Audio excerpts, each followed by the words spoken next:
we've talked about the big picture, but let's get real.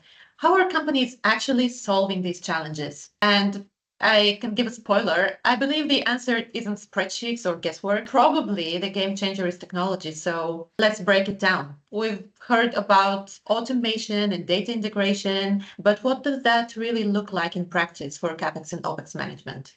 So automation and data integration, I think, are the key simplifiers for the process. And they do that by connecting finance and operations strategy as well. This way, they ensure that everybody works with the same information. We don't have the standard disconnect between the different departments in the company, which is the main issue when trying to actually balance CapEx and OpEx, because we've had multiple examples in our day-to-day work where this is the problem, where we just don't have that one tool or one solution that can bring everything in and make sure that the analysts can actually spend their time more efficiently. And for example, we can have a centralized platform, as I mentioned, that can actually pull data from procurement, from project management, and budgeting systems. And this way, we can have one single source of truth, which enables the real life tracking of CapEx planning, basically, and OpEx spending against the budgets that were planned.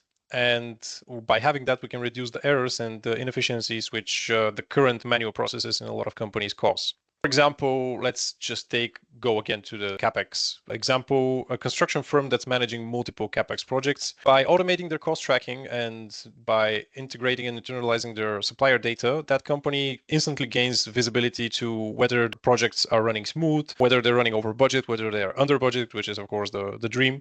But on the OpEx side, we can also have the automation that can identify the recurring costs like subscription services or energy usage. And there, the company can now think about optimizing those spendings because they actually see it on the spot and they can actually see how that thing is going. I do believe, and it's quite obvious from your examples, that manual processes are clearly holding businesses back. But how can the right tools empower teams to shift from number crunching to actual decision making? So the right tools can free a team from their current manual data entry process, which is the thing that's mainly slowing these processes and making, for example, analysts work more and more on things that they really shouldn't be spending more time in the technologically advanced world we live in. And this can happen by providing these teams advanced analytics and reporting dashboards, which can streamline that information and help them take informed decisions. For example, the dynamic platform of Anaplan integrates data across multiple sectors, for example, finance, operations, and other functions. And this is allowing the teams, the finance teams or the planning teams to track their spending trends, flag anomalies, and analyze the performance of the company without actually being buried in multiple complex spreadsheets, which just pile and are very heavy to maintain. Another thing that's definitely helping in the last couple of years is the machine learning algorithms, which can actually identify the spending trends or highlight any anomaly automatically. And instead of reconciling spreadsheets, now these teams can actually focus on interpreting those insights and reading into the results that can be driven by a solution that can directly give you the insights without you actually needing to spend countless hours getting those. For example, identifying why a certain CapEx project is overrunning consistently, that identifies a problem, or modeling scenarios to optimize your operating expenses.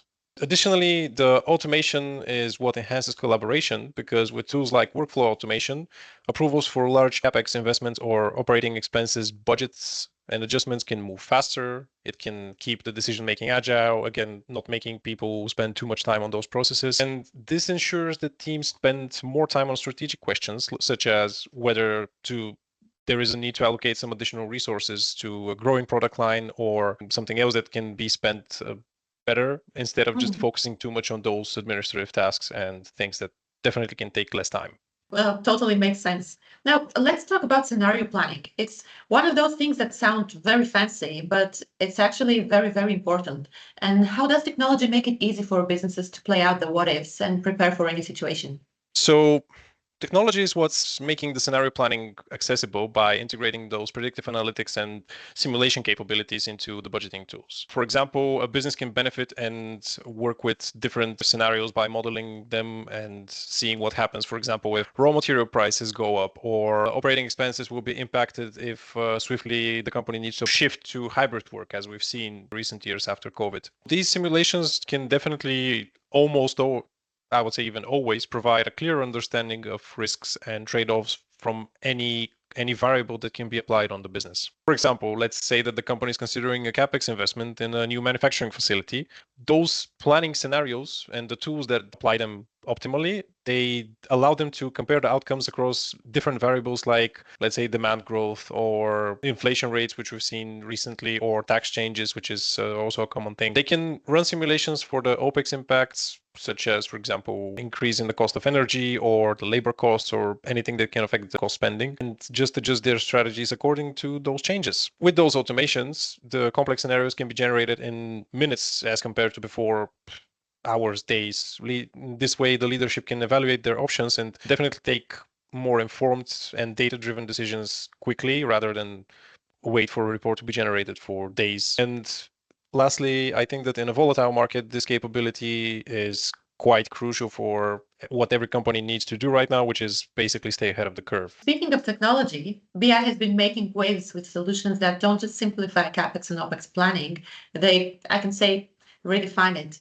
And I'm handing it over to you to walk us through the highlights of those solutions. So for OPEX solution, let's talk OPEX, because this is where, as we've seen with the discussion so far, most companies struggle here. And our company's solution, BI solution, takes the headache out of managing travel and expenses or research and development costs or utilities and much more. Imagine that you're ditching the spreadsheets and you're getting instant visibility, very quick processes, and everything that you've very hardly and very seldom seen in an Excel spreadsheet. You get an automated workflow, you get real-time collaboration, and basically that flexibility and that complexity of the solution is what we're delivering. And on the CapEx side, it's more about scenario planning and precision. And with our tool, you're not just reacting to market shifts, you're staying ahead of them. And we're talking faster approvals, smarter forecasts, and decisions backed by data and not just the gut feeling of the analyst.